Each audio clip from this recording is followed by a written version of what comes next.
Mi marido Javier estaba preparando la cena cuando recibió un mensaje de una compañera de trabajo. Jefe, te echo de menos. Tras un instante de duda respondí yo en su lugar. Ven a casa. Mi mujer no está hoy. Poco después, sonó el timbre. El rostro de mi marido se quedó blanco como el papel, sin una gota de sangre. En la espaciosa cocina de nuestro lujoso apartamento en el barrio de Salamanca, un aroma dulce y salado de estofado de rabo de toro lo impregnaba todo. Era el aroma del calor de hogar, de esa vida familiar feliz con la que tantos sueñan, o al menos, eso era lo que yo había creído firmemente hasta ese mismo instante. Javier estaba de pie frente a los fogones, removiendo la olla que hervía a fuego lento. Llevaba el delantal azul marino que le regalé por nuestro aniversario de boda mientras tarareaba una vieja canción de amor. Visto desde atrás, Javier era el perfecto hombre de éxito, un profesional consumado que también sabía cuidar de su familia. Siempre me lo decía. Que un hombre gane dinero fuera es una obligación, pero cocinar en casa para su mujer es un privilegio. Yo estaba sentada en la isla de la cocina, hojeando una revista de arquitectura, pero mi mente estaba en otra parte. La cálida luz amarilla iluminaba la encimera de mármol, donde reposaba en silencio el smartphone de última generación de Javier. Su pantalla negra era como un abismo insondable que ocultaba secretos que ni siquiera yo, su esposa, la persona más cercana a él, había sospechado jamás. Javier se giró con una sonrisa radiante en su atractivo rostro. Las finas arrugas que empezaban a marcarse alrededor de sus ojos le añadían incluso más encanto. Me pidió que probara el guiso para ver si estaba bien de sal, y luego volvió a concentrarse en los complejos condimentos. Fue justo en ese momento. La pantalla del móvil sobre la encimera se iluminó de repente, sin sonido, pero con un frío destello azul que indicaba la llegada de un mensaje de WhatsApp. Mi mirada se dirigió instintivamente hacia allí. La frase que apareció en la pantalla de bloqueo era corta, pero fue suficiente para derrumbar de un solo golpe el pacífico mundo que tanto me había costado construir. Remitente. Lara. Becaria. Contenido. Jefe, te echo de menos. Solo 4 palabras. Te echo de menos. Mi corazón ya no dolía. Ese dolor había muerto una semana antes, cuando tuve en mis manos el extracto bancario. Lo único que me quedaba ahora era un profundo desprecio y un plan meticulosamente trazado. Lara. Conocía ese nombre. Era la nueva becaria que se había incorporado al departamento de Javier hacía unos meses. Recuerdo que una vez Javier me habló de ella, elogiándola por ser rápida, educada y tener muchas ganas de aprender. Lo que no imaginé es que esas ganas de aprender se extenderían hasta el marido de su jefa. Respiré hondo, tratando de calmar mi agitada respiración. La racionalidad de una mujer de 30 y tantos años, que había superado innumerables dificultades para llegar a donde estaba, no me permitía gritar ni romper cosas. Si montaba una escena, Javier se inventaría cualquier excusa, diciendo que era una broma de una niña inmadura. Necesitaba algo más. Necesitaba una prueba irrefutable, una evidencia que no pudieran negar. Javier seguía cortando verduras. El rítmico sonido del cuchillo contra la tabla ahogaba los salvajes latidos de mi corazón. En silencio, cogí el móvil. La contraseña para desbloquearlo era nuestro aniversario de boda. ¡Qué ironía! Usaba el día más importante de nuestras vidas como escudo para sus sucios secretos. Tecleé los 6 dígitos familiares. La pantalla se desbloqueó, mostrando la conversación de WhatsApp con el mensaje no leído en la parte superior. Sin leerlo, escribí rápidamente una respuesta. Mis dedos, fríos y precisos, se deslizaron sobre el teclado virtual. Ven a casa. Mi mujer no está hoy. Pulsé el botón de enviar. Vi cómo el doble check azul aparecía, y una leve sonrisa se dibujó en mis labios. Hice una captura de pantalla de esa breve conversación, me la envié a mi propio móvil, y borré cualquier rastro del teléfono de Javier. Quería que él fuera completamente ajeno a todo cuando comenzara la función. Volví a colocar el smartphone en su sitio, exactamente en el mismo ángulo en que estaba. Me temblaban ligeramente las manos, no de miedo, sino de la ira reprimida que bullía en lo más profundo de mi ser. Miré la espalda de Javier. Seguía siendo el mismo hombre, con la misma apariencia entregada. Pero ahora, a mis ojos, todo era una repugnante hipocresía. Estaba interpretando el papel del marido perfecto, pero su mente probablemente volaba hacia su joven y bonita amante. Si tanto quería actuar en esta farsa, me aseguraría de dirigir yo misma la trágica escena final. Me arreglé el pelo, recompuse mi expresión, e intenté volver a mi habitual estado de calma. La tormenta de mi interior quedó oculta tras una mirada serena, esperando la oportunidad de arrasarlo todo. Esta iba a ser una noche muy, muy larga. Javier sirvió el humeante estofado de rabo de toro en una fuente grande, y la colocó en el centro de la mesa. El aroma intenso de la canela, las hierbas y la carne de ternera se extendió por el comedor. Con un paño, limpió meticulosamente hasta la más mínima salpicadura en el borde del plato. Ayer, esa delicadeza me habría conmovido hasta el punto de abrazarlo. Hoy, sin embargo, mirar ese estofado era como contemplar un veneno recubierto de azúcar.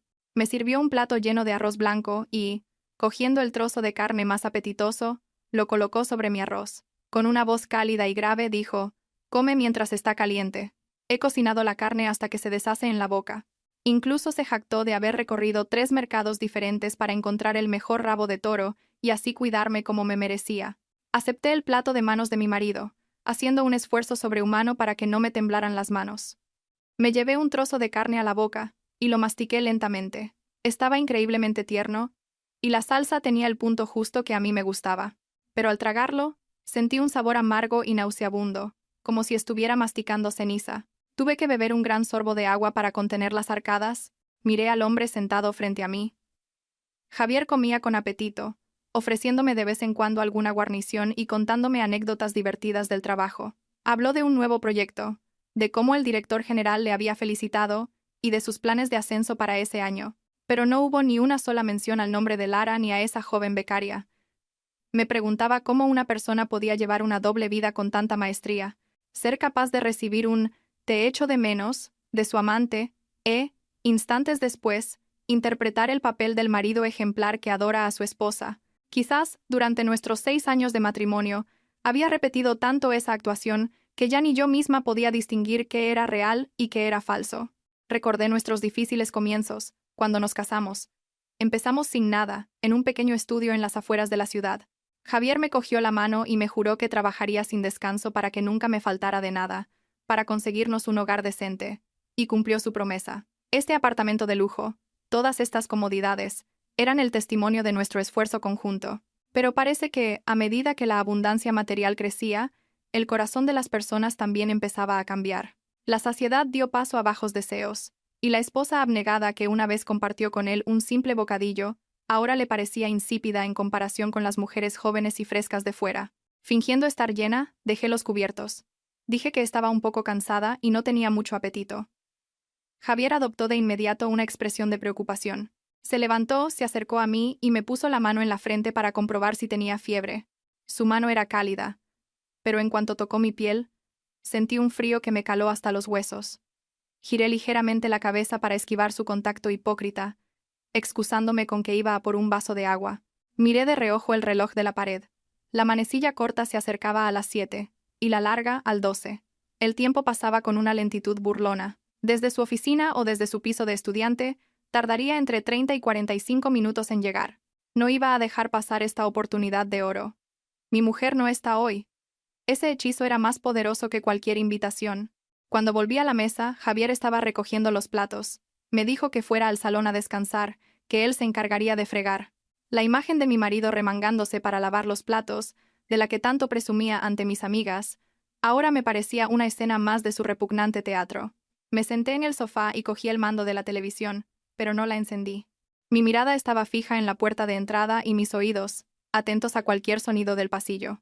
En mi mente se libraba una batalla feroz.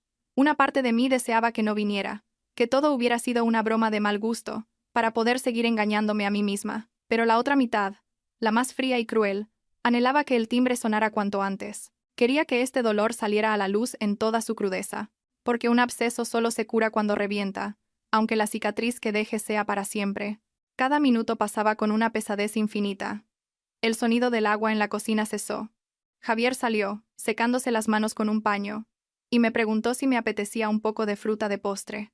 Negué con la cabeza y esbocé una leve sonrisa. Seguramente fue una sonrisa torcida y forzada, pero Javier no se dio cuenta. Estaba demasiado seguro de su propia perfección. O quizás nunca le había importado lo suficiente mi estado de ánimo como para notar algo extraño en mi mirada. El reloj marcó exactamente las 8 de la tarde. El apartamento estaba tan silencioso que podía oírse el tic-tac del segundero.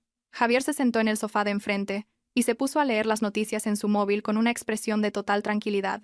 Probablemente pensaba que sería otra velada pacífica con su esposa, o tal vez ya estaba planeando qué mensaje le enviaría a su amante en cuanto yo me durmiera. No tenía ni la más remota idea de que la tormenta estaba a punto de desatarse justo en el umbral de su puerta. «Ding dong», El sonido del timbre rompió el silencio. No fue un sonido fuerte, pero en aquel espacio resonó como el disparo que anuncia el comienzo de una guerra. Javier levantó la cabeza, sobresaltado. En sus ojos había sorpresa, mezclada con una pizca de desconcierto. Miró el reloj, luego la puerta, y murmuró: ¿Quién será a estas horas? Después me miró a mí, como si yo tuviera la respuesta. Yo permanecí inmóvil en el sofá, manteniendo una compostura casi gélida. «Quédate sentado», le dije. «Ya voy yo».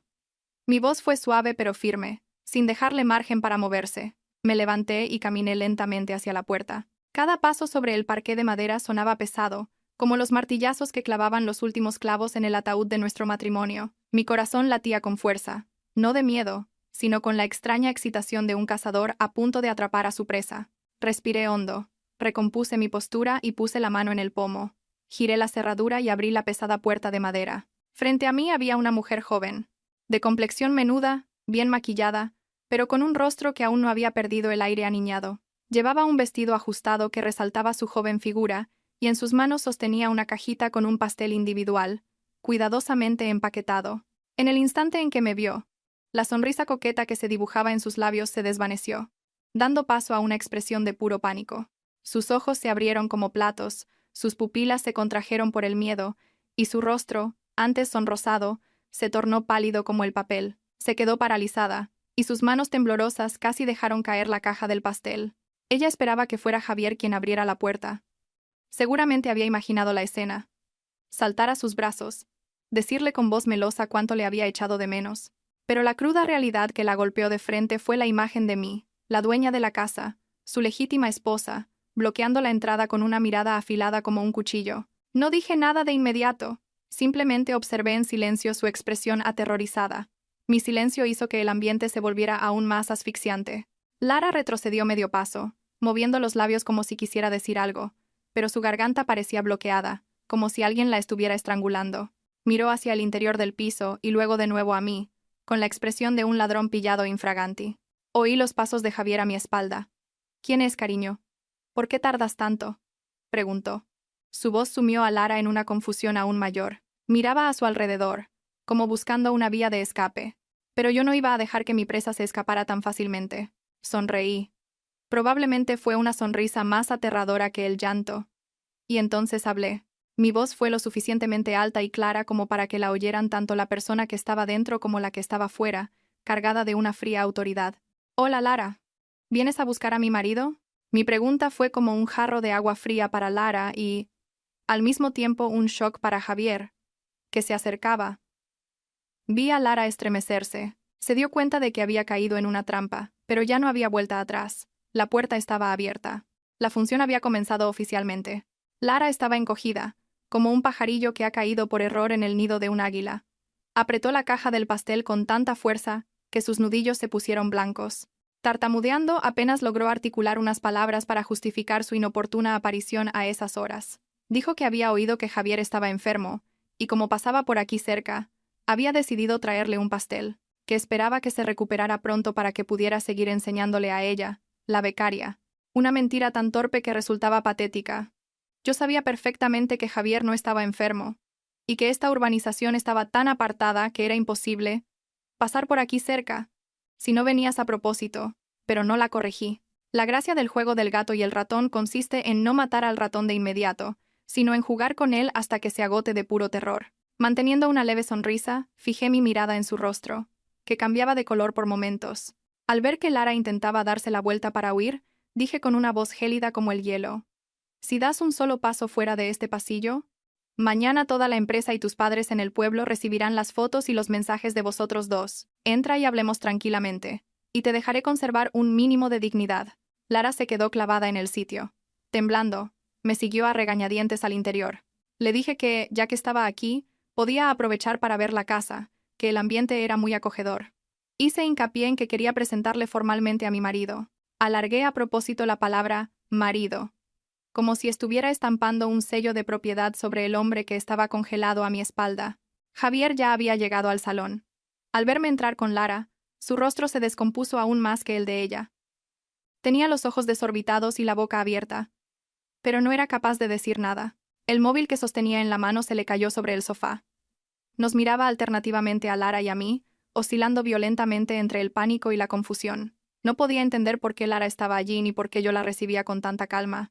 Llevé a Lara al centro del salón y la senté en el sofá individual, frente al sofá grande donde solía sentarse Javier. Lara se sentó en el borde, con la espalda recta y las rodillas juntas, sin atreverse a levantar la vista. Me volví hacia Javier y le hice un gesto para que se sentara a mi lado. Como un autómata sin alma, Javier caminó tambaleándose hasta el sofá. A pesar de que el aire acondicionado estaba a 24 grados, gotas de sudor perlaban su frente. Se sentó lo más lejos posible de mí, como si yo fuera una bomba a punto de estallar.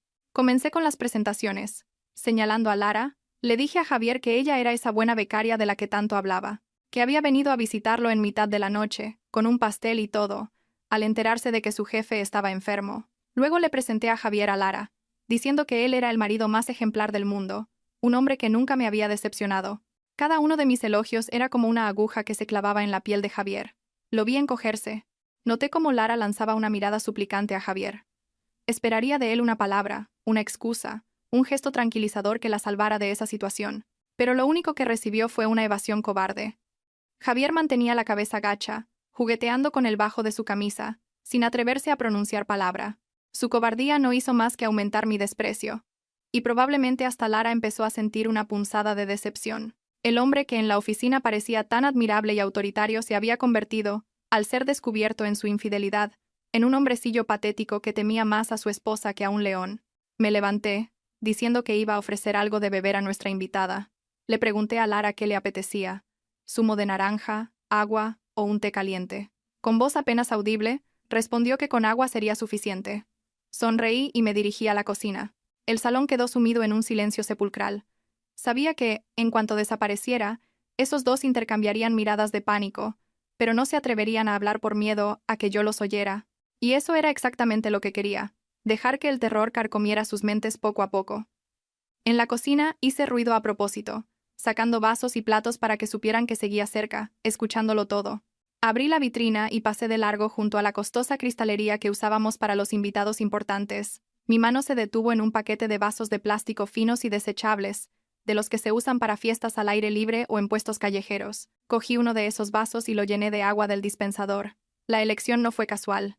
Quería menospreciar a Lara a través del más mínimo detalle. Quería que entendiera que su lugar en esta casa, en nuestra vida, era tan barato y provisional como ese vaso. Un objeto que se usa y se tira, que no merece la pena guardar. Volví al salón con una bandeja y coloqué el vaso de plástico con agua delante de Lara.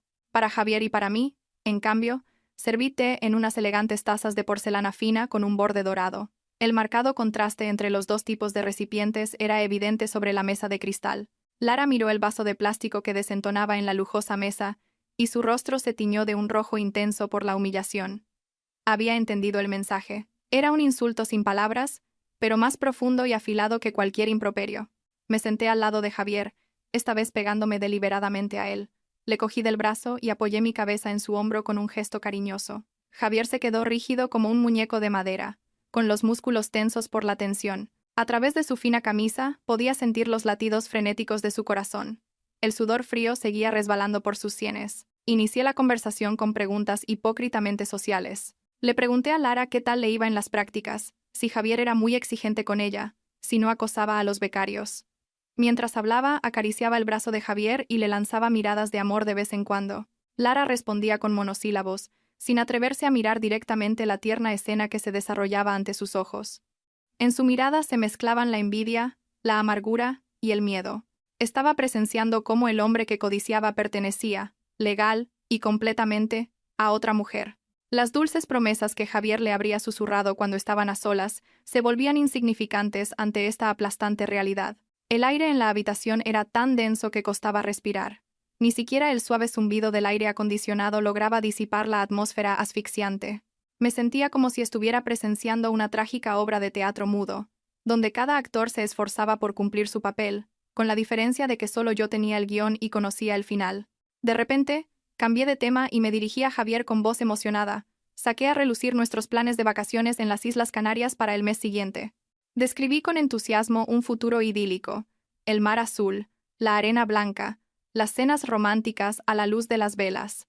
Añadí que estábamos mirando una casa rural en la Sierra de Guadarrama para pasar los fines de semana, cultivando nuestro propio huerto y pescando, y que ya planeábamos cómo cuidar de nuestros padres en la vejez. Cada una de mis palabras era una daga que se clavaba en el corazón de Lara. Se daría cuenta de que estaba completamente excluida de la vida de Javier, los planes de futuro, el patrimonio, los proyectos a largo plazo. Todo eso nos pertenecía a nosotros como pareja. En ese cuadro, no había lugar para ella.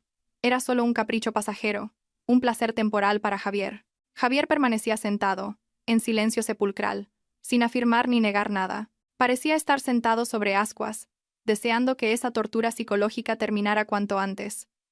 Pero yo no iba a soltarlo tan fácilmente. Quería grabar a fuego esta noche horrible en la memoria de ambos, para que sintieran un escalofrío cada vez que la recordaran.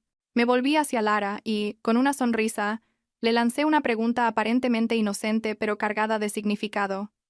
Lara, con lo joven y guapa que eres, seguro que tienes a muchos hombres detrás de ti. Yo, en cambio, ya estoy mayor, tengo que aferrarme a este hombre para que no se me escape. Tengo miedo de que me lo roben en un descuido. Dicen que hoy en día hay muchas zorras astutas que aparecen como setas después de la lluvia, ¿verdad? Lara se sobresaltó y bajó la cabeza bruscamente. Apretó los puños con tanta fuerza que las yemas de sus dedos se pusieron blancas. Sabía perfectamente a quién me refería. La palabra zorras, aunque pronunciada con ligereza, era afilada como una cuchilla y cercenó el último resquicio de su orgullo. La palabra resonó en el aire, volviendo el ambiente aún más incómodo. Lara no se atrevió a responder a mi pregunta. Balbuceó algo ininteligible, y evitó mi mirada inquisitiva. Pude ver cómo sus frágiles hombros temblaban violentamente, a pesar de sus esfuerzos por contenerse. La confianza y la coquetería con las que había llegado a mi casa habían desaparecido por completo, dejando solo la imagen de una pecadora esperando su juicio. Pero no iba a dejarlos escapar tan fácilmente. Me volví hacia Javier y apreté un poco más su brazo. Mis uñas se clavaron ligeramente en su piel a través de la camisa, recordándole mi poderosa presencia. Miré a mi marido y, cambiando mi voz a un tono meloso, pero manteniendo una mirada afilada como un cuchillo, le pregunté por la casa rural de la Sierra de Guadarrama que habíamos ido a ver la semana pasada. Hablé en voz alta y clara, asegurándome de que Lara lo oyera todo. Le recordé que a nuestros padres les había encantado el terreno, que tenía buen feng shui y que al estar cerca del río era muy fresco. Hice hincapié en que mis padres habían prometido aportar 140,000 euros para la reforma como regalo para sus futuros nietos. Al mencionar a los hijos, sentí cómo el cuerpo de Javier se tensaba. Era su punto más débil. Llevábamos 6 años casados, pero habíamos pospuesto tener hijos hasta alcanzar una estabilidad económica. Y ahora, cuando todo estaba listo, descubría esta traición, pero saqué el tema de los hijos a propósito. Sabía que era el ancla más sólida, la legitimidad familiar y social que una amante pasajera como Lara nunca podría darle. Describí con entusiasmo una familia feliz, llena de risas de niños. Dije que el año que viene era perfecto para buscar un hijo, que por nuestra edad era el momento ideal, y que ojalá fuera un niño. Luego me giré hacia Lara y le pregunté si no le parecía un plan maravilloso. Ante la pregunta directa, Lara se sobresaltó y se le cayó la cucharilla que sostenía de las manos. El tintineo del metal contra la porcelana del plato sonó agudo en el silencio. Se apresuró a recogerla y con el rostro enrojecido tartamudeó. Es un plan estupendo. Seguro que serán muy felices. Qué irónica sonaba esa bendición forzada de labios de la rival. Sabía que por dentro estaba gritando, consumida por la envidia. Había venido aquí con la esperanza de hacerse un hueco en nuestra vida, pero lo único que había encontrado era una declaración firme de un futuro en el que no había sitio para ella. El gran patrimonio, los sólidos lazos familiares, los planes a largo plazo, todo ello formaba una muralla inexpugnable que protegía este matrimonio, una muralla que alguien como ella, sin nada que ofrecer, nunca podría derribar. Continué mi ataque psicológico por el flanco financiero. Le dije a Javier: mañana haré la transferencia para la paga y señal de la casa, así que firma rápido los papeles para el cambio de titularidad. Hice hincapié deliberadamente en que la casa estaría a nombre de los dos. Era una declaración de soberanía sobre nuestro patrimonio, una advertencia de que todo lo que Javier tenía estaba ligado a mí y que, si me abandonaba, lo perdería todo. Javier, sudando a mares, asintió con la cabeza. Deseaba que me callara, que dejara de torturarlo con esas dulces palabras sobre el futuro que sonaban más aterradoras que una amenaza a punta de cuchillo. Él sabía perfectamente la advertencia que se escondía detrás de cada una de mis palabras. No seas idiota y no cambies todo lo que tienes por un placer momentáneo. La conversación sobre la casa y los hijos pareció succionar la última gota de vitalidad de Lara. Se encogió en el sofá, abrazando con ambas manos el vaso de agua, como buscando un calor que ya se había desvanecido hacía tiempo. Miré alternativamente el fino vaso de plástico en sus manos y la taza con borde dorado en las mías, sintiendo un placer cruel. Levanté mi taza, bebí un sorbo, y saboreé el sutil aroma del té verde de alta calidad. Comenté lo delicioso que estaba el té, su sabor claro y suave. Le ofrecí a Lara que bebiera también, pero mi mirada se detuvo en su vaso de plástico barato, con una falsa compasión. Lara, ¿estás bien solo con agua? ¿Quieres que te prepare un zumo de naranja? El agua es un poco sosa, ¿no crees? Mi voz era amable, como la de una señora caritativa que da una limosna a un mendigo, pero con un matiz de desprecio. Lara negó apresuradamente con las manos. No, estoy bien. Tenía sed. Con el agua es suficiente. No quiero causar molestias. La palabra molestias que usó me pareció ridícula. Su mera presencia aquí, a estas horas, era la mayor de las molestias. Dejé la taza sobre la mesa. El sonido seco y firme de la porcelana contra el cristal resonó en el salón. Miré a Javier. Seguía sentado como un muerto, con la vista clavada en la punta de sus zapatos. Decidí implicarlo más en este divertido juego. Le dije que pelara unas manzanas para nuestra invitada. Un hombre de la casa debe ser un caballero. ¿Cómo puedes tener a una invitada sentada sin atenderla? Javier, como si hubiera recibido una descarga eléctrica, se levantó de un salto y fue a la cocina a por las manzanas y un cuchillo. Peló la fruta con torpeza, con las manos temblorosas, dejando la piel irregular y a trozos. El hombre que una vez me hacía flores con zanahorias ahora no era capaz de pelar una simple manzana delante de su amante. Su mente estaba en cortocircuito. El miedo había paralizado todos sus sentidos y habilidades. Cuando dejó el plato de manzanas en la mesa, pinché con un tenedor el trozo más apetitoso y se lo llevé directamente a la boca a Javier. Abre la boca, te doy yo. No la cojas con las manos, que las tienes sucias. Javier dudó un instante, pero finalmente aceptó la manzana que le ofrecía. La escena de una pareja dándose de comer con cariño delante de un tercero era natural y al mismo tiempo extremadamente provocadora. Empujé el plato de manzanas hacia Lara. «Come tú también, Lara. Son de importación, muy crujientes y dulces».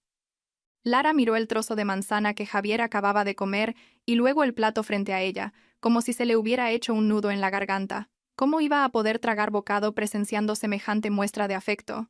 El trato discriminatorio no se limitaba a los vasos, sino también a la atención y el cuidado. Yo era la esposa. Tenía el derecho de cuidar a mi marido públicamente y de ser cuidada por él.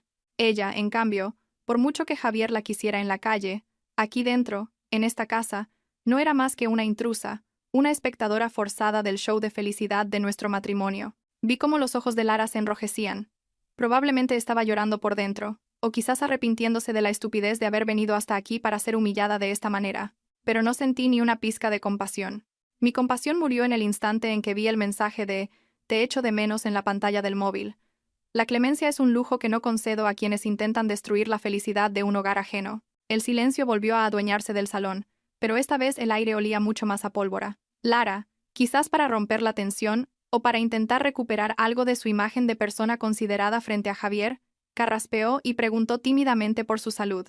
«Jefe, ¿qué tal va del estómago? ¿Le duele menos?» Su voz era baja, pero teñida de una preocupación sincera. Incluso se ofreció a pedirle a su madre que le enviara un preparado de miel con ajo negro de su pueblo, que según ella era muy bueno para el estómago. Al oír eso, el rostro de Javier se volvió lívido. Negó apresuradamente con las manos, diciendo que estaba bien, que no hacía falta. Miró de reojo hacia mí, aterrorizado, sabiendo que su estúpida amante acababa de cometer un error fatal. Estaba demostrando un conocimiento de la vida privada de su jefe, que excedía con creces los límites de una relación profesional normal. Solté una carcajada, una risa corta y gélida que los hizo estremecerse a ambos. Miré a Lara con una mirada penetrante, como si pudiera leerle el alma. «Vaya, Lara, sí que te preocupas por tu jefe. Fíjate, la esposa que vive y duerme con él en la misma cama todavía no le ha preparado esa miel con ajo negro. Pero tú, una becaria que lleva apenas unos meses, ¿cómo sabes tan bien de sus dolencias?» Alargué deliberadamente las palabras, «vive y duerme con él en la misma cama», para recordarle a Lara cuál era su lugar. No le di tregua, y seguí atacando. ¿Acaso Javier se queja de sus dolores en la oficina delante de ti?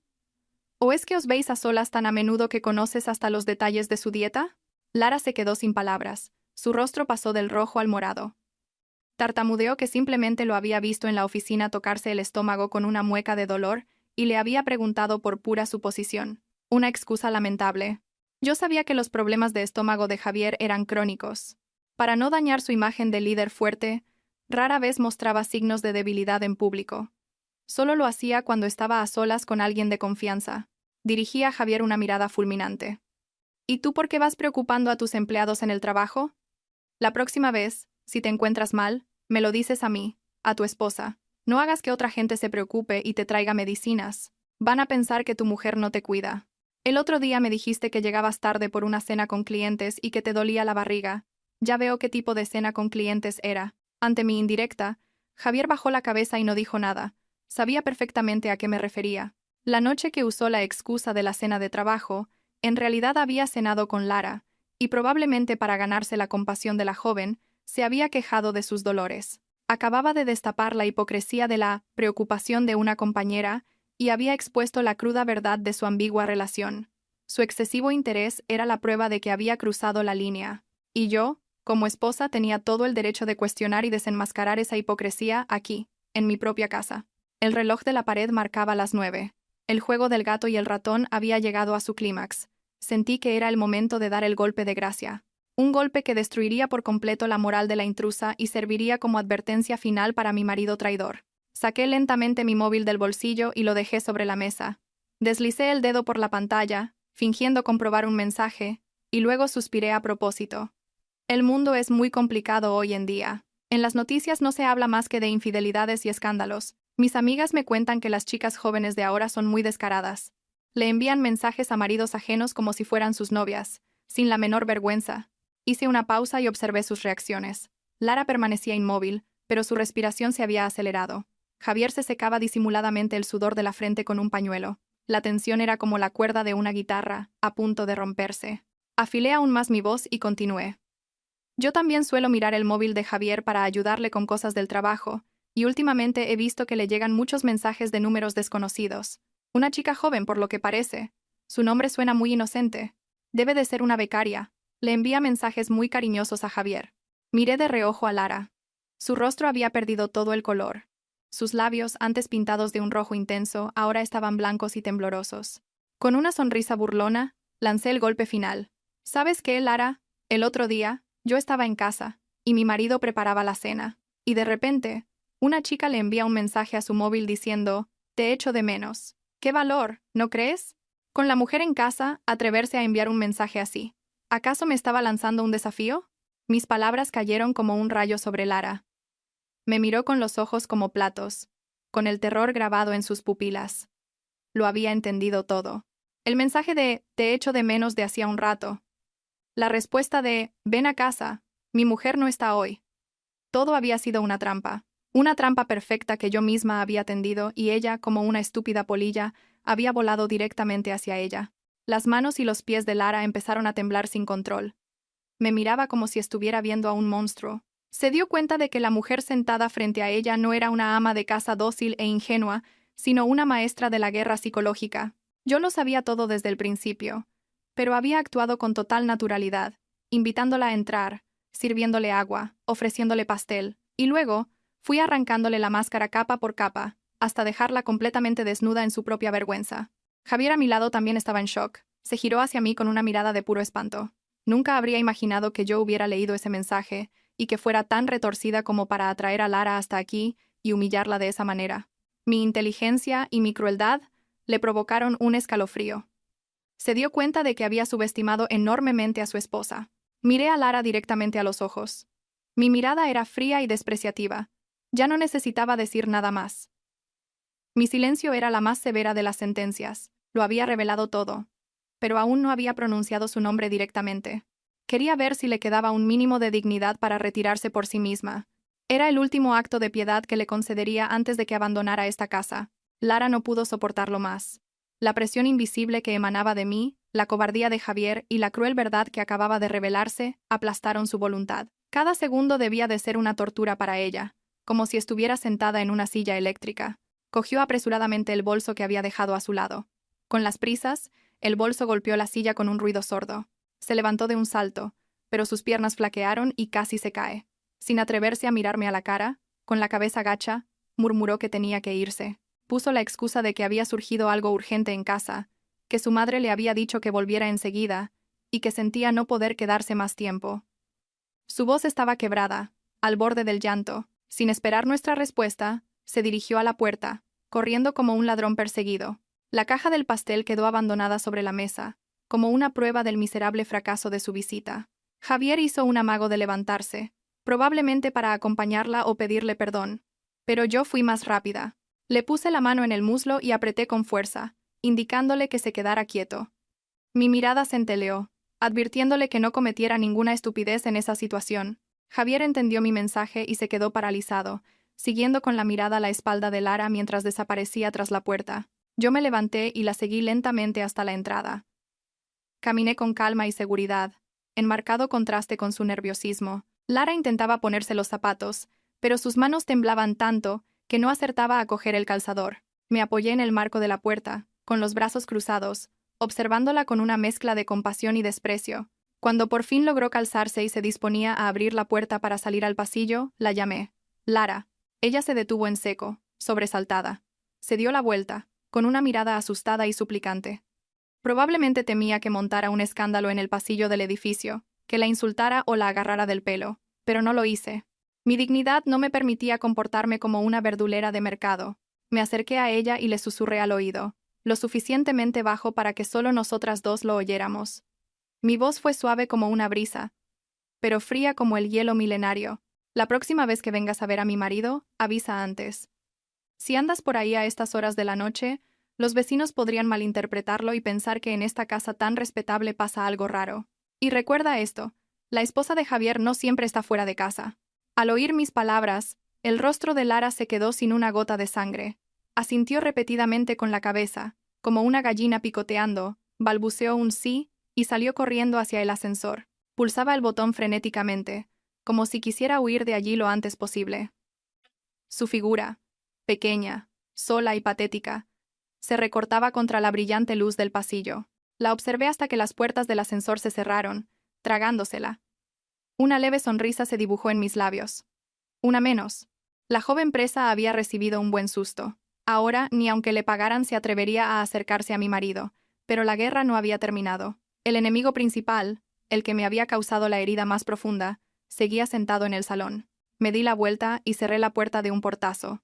El sonido seco de la cerradura resonó en el apartamento. Anunciaba el comienzo del juicio para el marido traidor. Respiré hondo, recuperé mi expresión fría y entré. La puerta de madera se cerró, aislando completamente este apartamento, cargado de un aire mortal, del mundo exterior. La sonrisa de victoria que se había dibujado en mis labios se extinguió como una vela al viento. No volví directamente al salón. Me quedé unos segundos de pie, agarrada al frío pomo de la puerta. Las náuseas que subían desde mi estómago por el asco eran insoportables. Me había salido una actuación brillante, pero el precio era una herida profunda que sangraba en mi corazón. Me di la vuelta y entré lentamente en el salón. Javier seguía en el mismo sitio, inmóvil, en el sofá de cuero color crema. Tenía la cabeza gacha, las manos entrelazadas sobre las rodillas. Su aspecto era patético, muy alejado del marido sofisticado y seguro de sí mismo que solía ser. Pero su miseria no me inspiraba ni la más mínima compasión. Al contrario, solo aumentaba mi desprecio. Me acerqué a él, cogí su smartphone, que yacía abandonado sobre la mesa. Lo miré a él, luego al teléfono, y de repente, con un movimiento brusco, lo estrellé con fuerza contra la mesa de cristal. ¡Crack! El sonido agudo y violento rompió el silencio asfixiante. La pantalla del móvil se hizo añicos, y las grietas se extendieron como una tela de araña, un reflejo perfecto de nuestro matrimonio en ese momento. Javier dio un respingo, mirándome con el rostro pálido de terror. Yo me crucé de brazos y lo miré desde arriba con una mirada gélida. Con una voz afilada y firme, desprovista de toda emoción, dije: «Explícate. El mensaje de ven a casa. Mi mujer no está hoy. Lo envié yo. ¿Creías que era una idiota que no se enteraba de nada? ¿Y si más?» Javier se quedó boquiabierto, mirándome con incredulidad. No esperaba que yo mostrara mis cartas tan rápido y de forma tan contundente. Quizás pensaba que solo tenía vagas sospechas, pero nunca imaginó que yo lo controlaba todo desde el principio. Sus labios temblaron, intentando articular una excusa patética. «Cariño, Es un malentendido. Ella y yo solo somos compañeros de trabajo. Que viniera hoy ha sido una sorpresa total para mí, te lo juro. Yo no sabía nada. Intentó hacerse la víctima. Sus ojos esquivaban mi mirada. Solté una risa amarga. ¿Compañeros de trabajo? ¿Un compañero de trabajo te envía un mensaje a las 8 de la tarde diciendo que te echa de menos? ¿Un compañero de trabajo sabe mejor que tu propia esposa tus hábitos alimenticios y tus dolencias? ¿Un compañero de trabajo se atreve a venir a tu casa pensando que tu mujer no está? Me acerqué más a él, mirándolo directamente a la cara, y dije, marcando cada sílaba: no me tomes por tonta. Llevamos 6 años viviendo juntos. Te conozco mejor que tú mismo. Esa mirada furtiva, ese susto al oír el timbre, esa actitud cobarde delante de tu amante, todo te ha delatado. Javier bajó la cabeza, sin atreverse a replicar. Sabía que ante una verdad tan evidente, cualquier mentira era inútil. Su silencio era la más clara de las confesiones. Sentí una decepción inmensa. El hombre al que había amado y en quien había confiado ciegamente no era más que un sucio mentiroso, un cobarde incapaz de asumir la responsabilidad de sus actos. El silencio de Javier echó más leña al fuego de mi ira. No necesitaba sus disculpas vacías. Quería que se enfrentara a la cruda verdad que tanto se había esforzado en ocultar. Fui a mi bolso, que estaba sobre un mueble, y saqué un fajo de papeles que había preparado esa misma tarde. Eran las pruebas que había ido recopilando en secreto durante la última semana, desde que empecé a sospechar. Le lancé los papeles a la cara. Las hojas blancas volaron y cayeron desordenadamente sobre el móvil destrozado. Javier cogió un papel. Sus manos temblaban violentamente. Era un extracto bancario. El detalle de los últimos 3 meses. Yo había rodeado en rojo las transferencias a nombre de Lara Jiménez, con conceptos ambiguos como regalo o comida. Las cantidades no eran enormes, unos cientos de euros cada vez, pero la frecuencia era sospechosamente alta. Destacaba una transferencia de 500 euros de la semana pasada con el concepto «Feliz cumpleaños». Señalé el extracto y alcé la voz. ¿Y cómo explicas este dinero? ¿1.500 euros de regalo de cumpleaños para una becaria? Para mi cumpleaños tuviste suficiente con un ramo de flores y una cena sencilla. Tu generosidad es realmente admirable. Javier se quedó sin palabras, sudando a mares. No esperaba que yo conociera sus finanzas con tanto detalle, pero eso no era todo. Saqué las capturas de pantalla de sus conversaciones de WhatsApp que había hecho desde su tablet, donde había olvidado cerrar sesión, mensajes coquetos, citas para comer y para ir al cine, e incluso expresiones de un anhelo empalagoso y repugnante. Lancé otra foto. Era la entrada de cine de hacía 2 semanas, a las 11 de la noche. Ese día, me dijo que llegaba tarde por una cena con clientes, pero en realidad estaba viendo una película con su amante. Y por último, saqué la foto de un largo pelo castaño teñido encontrado en el asiento del copiloto de su coche. Mi pelo era negro y corto. Ese pelo era, sin duda, de Lara. Ante pruebas tan irrefutables, Javier se derrumbó por completo. Ya no había forma de negarlo ni de excusarse. Su máscara de moralidad hipócrita había sido arrancada, revelando su verdadera naturaleza de traidor. Dejó caer los brazos y se hundió en el sofá, con una expresión de desesperación, y entonces empezó a llorar. Lágrimas de hombre, algo que rara vez había visto. Lo siento. Me volví loco por un momento. Ella me embrujó. Por favor, perdóname solo por esta vez. Una disculpa tardía. Y una excusa cobarde, echándole la culpa a otro. Los hombres infieles siempre usan el mismo repertorio. Caí en la tentación. No pude evitarlo. Verlo llorar me heló el corazón. Fui a la cocina, cogí la olla con el estofado de rabo de toro que él había preparado con tanto esmero durante toda la tarde. Ante la mirada atónita de Javier, volqué todo el contenido en el cubo de la basura de la esquina. El delicioso aroma del guiso se mezcló con el olor agrio de la basura, creando un hedor nauseabundo. Me volví hacia Javier y le lancé mi última frase. Mi amor por ti es como este estofado. Antes era delicioso y preciado, pero una vez que se contamina, no es más que basura. Y yo no como basura. Mi acto de tirar el estofado fue como un jarro de agua fría para Javier, que pareció despertar de su delirio. Se dio cuenta de que no estaba bromeando. La determinación en mi mirada y en mis actos anunciaba una ruptura irrevocable. Javier corrió hacia mí, se arrodilló y me abrazó las piernas. Lloró desconsoladamente, suplicándome que no lo dejara, que no me divorciara. Juró que lo dejaría todo con Lara, que incluso dejaría el trabajo si era necesario, que haría cualquier cosa para enmendar su error. Apeló a nuestros padres, a nuestros 6 años de matrimonio, intentando retenerme. Yo permanecí rígida como una piedra, dejando que llorara abrazado a mis piernas. Mi corazón ya estaba muerto. Sus juramentos de ahora solo me producían más asco. Si de verdad hubiera valorado nuestros 6 años de amor, no se habría acostado con otra mujer. Si de verdad hubiera pensado en nuestros padres, no habría dejado que las cosas llegaran a este punto. Con frialdad aparté sus manos y retrocedí. Lo miré con lástima y le dije: «Conserva la poca dignidad que te queda. No seas más patético. Mi decisión es irrevocable». Me di la vuelta y fui directamente al dormitorio. Dentro del armario estaba escondida la maleta grande que había preparado esa tarde. La saqué y metí algo más de ropa y mis objetos personales imprescindibles. No me llevé muchas cosas, solo lo que era verdaderamente mío. Esta casa, estos muebles, ahora me parecían manchados por la traición. Salí al salón con la maleta. Javier seguía en el suelo, sollozando con la cabeza gacha. Sus lamentos resonaban en el espacio silencioso. Dejé sobre la mesa una hoja de papel que había impreso previamente. Era el reconocimiento de deuda de los 35,000 euros que mis padres nos prestaron al principio de nuestro matrimonio, cuando no nos llegaba para la reforma del piso, junto con los recibos a nombre de mi padre. Estos 35.000 euros son una deuda clara. Ni se te ocurra no pagarla. Cuando vendas la casa, lo primero será saldar esta deuda, y luego repartiremos el resto. Le dije a Javier con voz gélida. Prepárate para devolver hasta el último céntimo. La casa está a nombre de los dos, pero no voy a pelear por ella. Te la cedo para que vivas con tu amante, pero el dinero de mis padres me lo tienes que devolver. Javier miró los papeles y luego a mí. Su mirada era de pura desesperación. Sabía que no podía conseguir tanto dinero de la noche a la mañana, pero no me importaba. Era el precio que tenía que pagar por su traición. Quería que sintiera el dolor de la pérdida hasta la médez, tanto a nivel emocional como material. Arrastré la maleta hacia la puerta. Antes de irme, eché un último vistazo a la casa. Lo que una vez fue nuestro hogar, ahora se había convertido en la tumba de mi amor.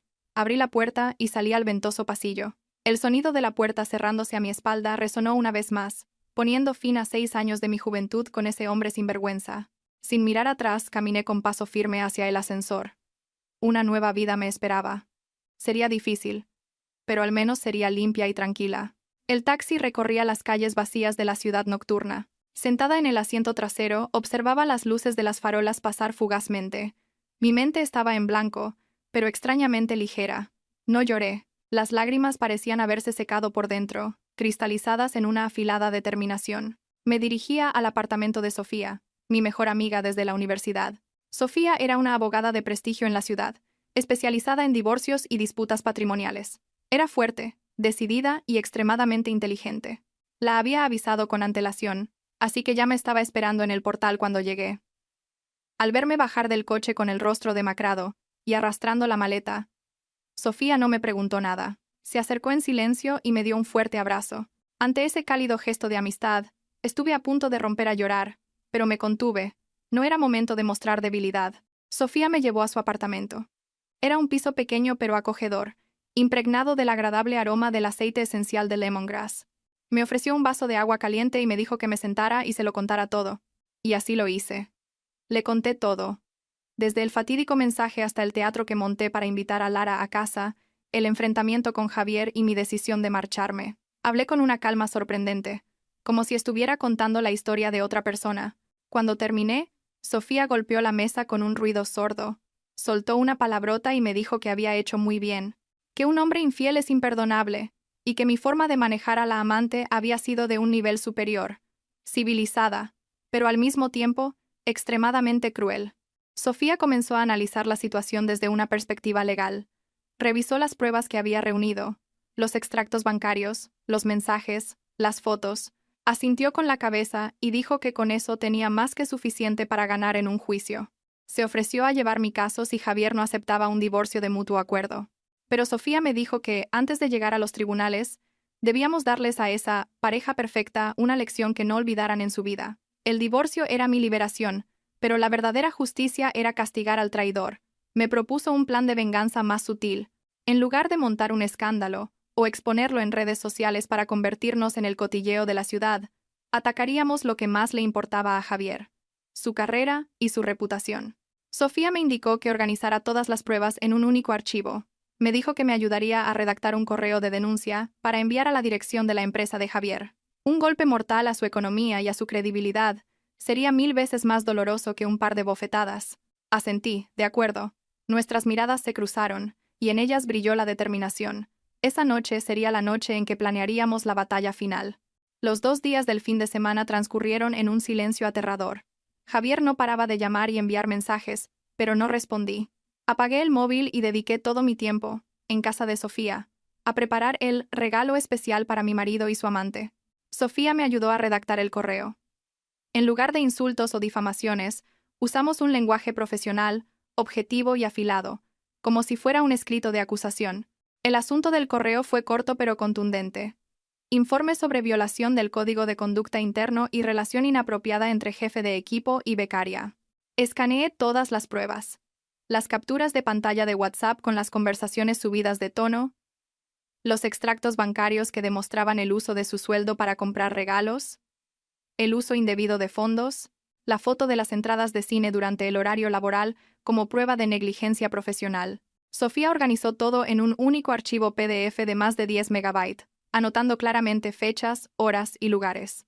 El lunes por la mañana, el cielo estaba gris, como presagiando una tormenta. A las 9 en punto, la hora en que todos los oficinistas se sientan en sus puestos y empiezan a revisar su correo, encendí el ordenador. Sofía, sentada a mi lado, me puso una mano en el hombro en señal de apoyo. Respiré hondo y revisé el borrador por última vez. La lista de destinatarios incluía al director general, al director de recursos humanos y a los jefes de los departamentos implicados. No lo envié masivamente a toda la empresa.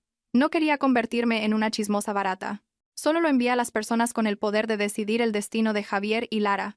El cursor del ratón se detuvo sobre el botón Enviar. Mi corazón latía con fuerza, no de miedo, sino por la tensión del momento decisivo. Un solo clic cambiaría por completo la vida de 3 personas. Javier perdería la carrera que había construido durante 10 años. Lara perdería el futuro que apenas empezaba a florecer. Y yo pondría punto y final a un pasado doloroso para empezar una nueva página. Recordé la mirada descarada de Lara al llegar a mi casa. Recordé la cobardía de Javier, arrodillado y pidiendo perdón. Recordé el estofado tirado en la basura. La última pizca de compasión que quedaba en mi corazón se desvaneció. Adiós, exmarido. Susurré para mis adentros mientras presionaba con fuerza el botón izquierdo del ratón. Enviado. Una notificación corta y fría apareció en la pantalla del ordenador. El correo, cargado con la sentencia de muerte para las carreras de Javier y Lara, había sido enviado. Me recliné en la silla y solté un largo suspiro de alivio. Se acabó. La flecha ya había sido lanzada, y nadie podía detenerla. Ahora solo tenía que esperar a que la tormenta se desatara sobre las cabezas de los traidores. Ese lunes, el ambiente en la empresa de Javier debió de ser tan asfixiante como la noche en que Lara vino a nuestra casa. Según me contó una conocida que trabajaba en el mismo departamento, mi correo causó un gran impacto y se extendió como la pólvora en cuestión de minutos. Javier intentó aparentar normalidad al llegar al trabajo, pero por dentro debía de estar consumido por el pánico. A las 10 de la mañana, el director de recursos humanos lo llamó a una sala de reuniones. Allí le presentaron pruebas de que había utilizado la tarjeta de empresa para gastos personales con Lara y había falsificado facturas de comidas de negocios. Era una malversación de fondos en toda regla, y fue suspendido de empleo y sueldo a la espera de una auditoría completa. Javier se levantó, con el rostro pálido como la cera. Abrió la boca para intentar excusarse, para decir que era un malentendido, una calumnia, pero el director de RRHH levantó la mano con firmeza, cortándole la palabra.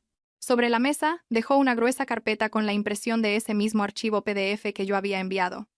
Ante pruebas tan irrefutables, Javier se quedó mudo.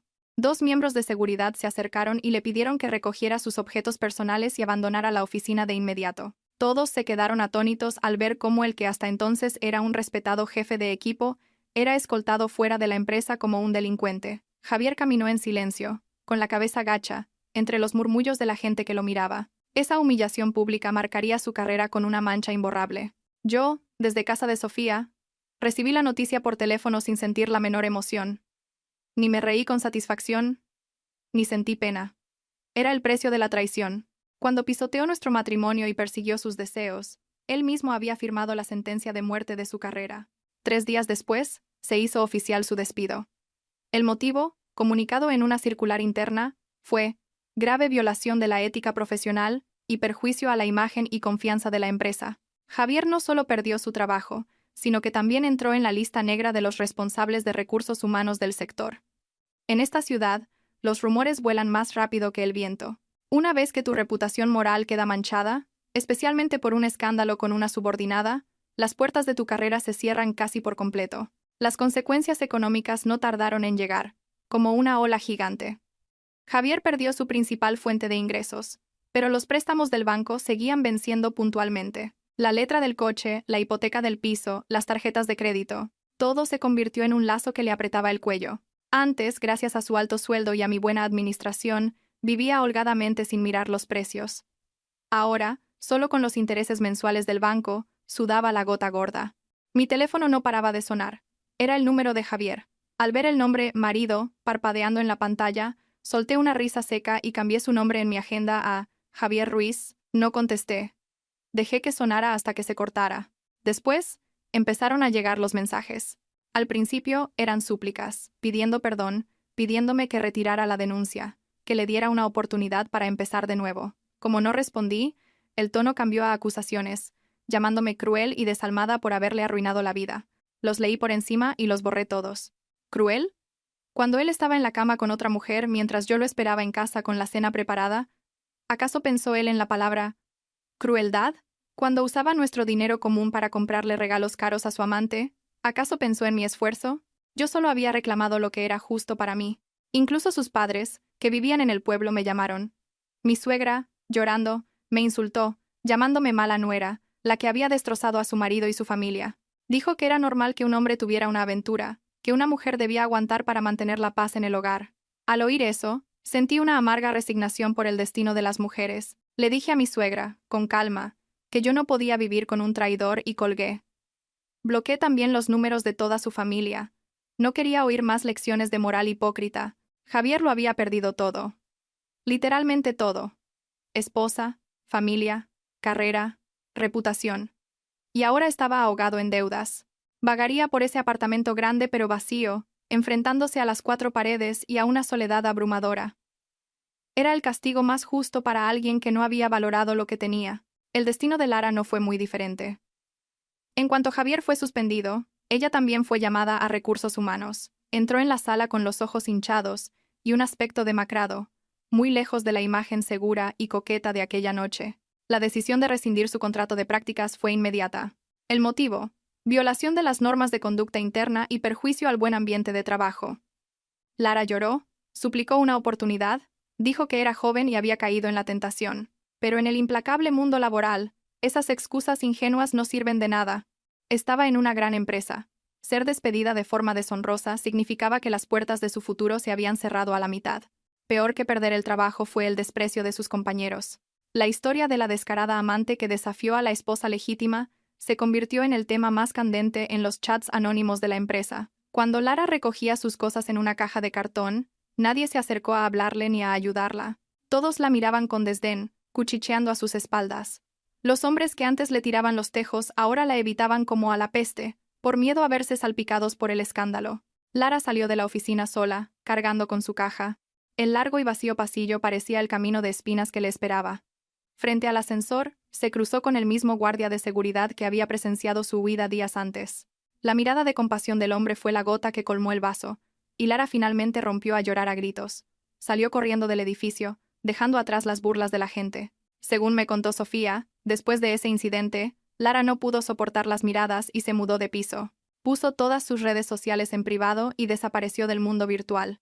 Fue una lección muy cara para una joven que apenas empezaba a dar sus primeros pasos en la vida. Intentó cambiar su belleza y su juventud por algo vano, pero al final perdió lo más valioso para una mujer: su honor y su autoestima.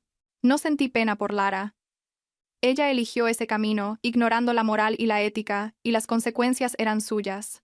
Solo espero que, después de este doloroso fracaso, aprenda a vivir de una forma más correcta el resto de su vida.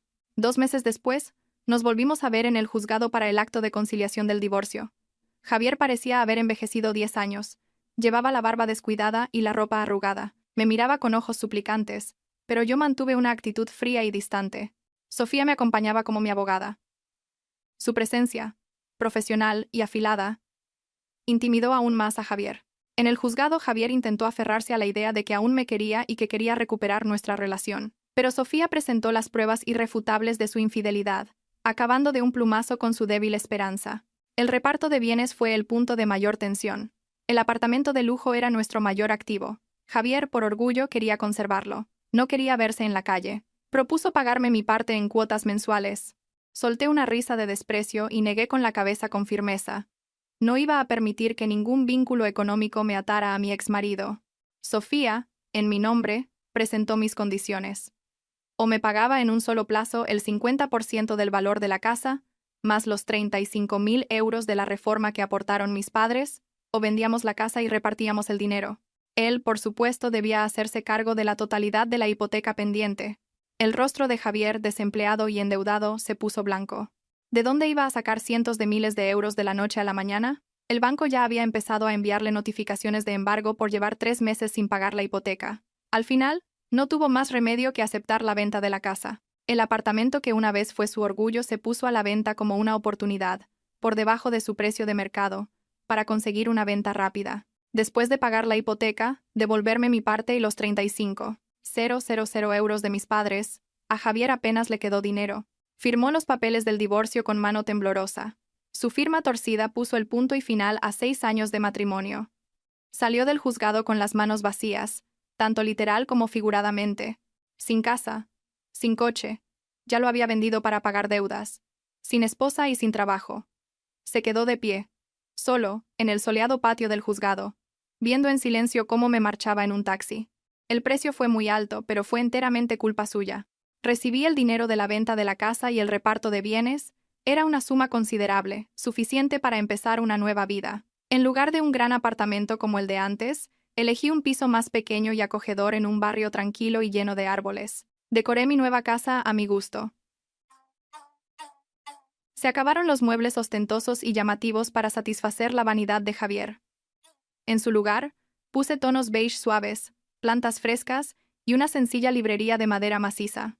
Cada rincón de la casa reflejaba mi personalidad y me transmitía una paz inusual. Esta noche he invitado a Sofía a la inauguración. Estamos sentadas en el balcón, con una brisa fresca, bebiendo vino tinto y contemplando la ciudad iluminada. Sofía ha brindado por mi liberación, por haber salido de ese desastre. He sonreído y chocado mi copa con la de mi valiosa amiga. Sin ella, sin su fuerza y su determinación, probablemente no habría superado esta tormenta con tanta entereza. El móvil ha vibrado con una notificación. El ingreso de mi nómina. Me han ascendido a jefa de equipo después de liderar con éxito un gran proyecto. El trabajo intenso me ha ayudado a alejarme gradualmente del dolor del pasado. He abierto Facebook y he visto un mensaje de una desconocida. Su foto de perfil era un girasol en plena floración. Me daba las gracias. Resulta que Sofía había compartido mi historia de forma anónima en un foro de mujeres para alertar a otras, cambiando todos los nombres y detalles personales. La mujer me decía que leer mi historia le había dado el valor para dejar a su marido, que llevaba años maltratándola y siéndole infiel. Al leer el mensaje, he sentido una extraña calidez en el corazón. Mi dolor no había sido del todo inútil. Se había convertido en una motivación y una lección para otras mujeres que navegaban en un mar de sufrimiento. He respirado hondo, disfrutando del aire fresco de la noche de otoño. El pasado quedó cerrado tras las puertas del juzgado. Ahora, ante mí, se extiende un cielo amplio y lleno de esperanza. Soy Carmen, tengo 32 años, soy soltera, independiente y feliz. He sonreído y he bebido un sorbo de vino. El sabor amargo del vino y el regusto dulce que deja en la garganta se parecen a mi vida ahora. Supongo que hay que pasar por el amargor para poder saborear la dulzura de la libertad. Muchas gracias por escuchar mi historia hasta el final.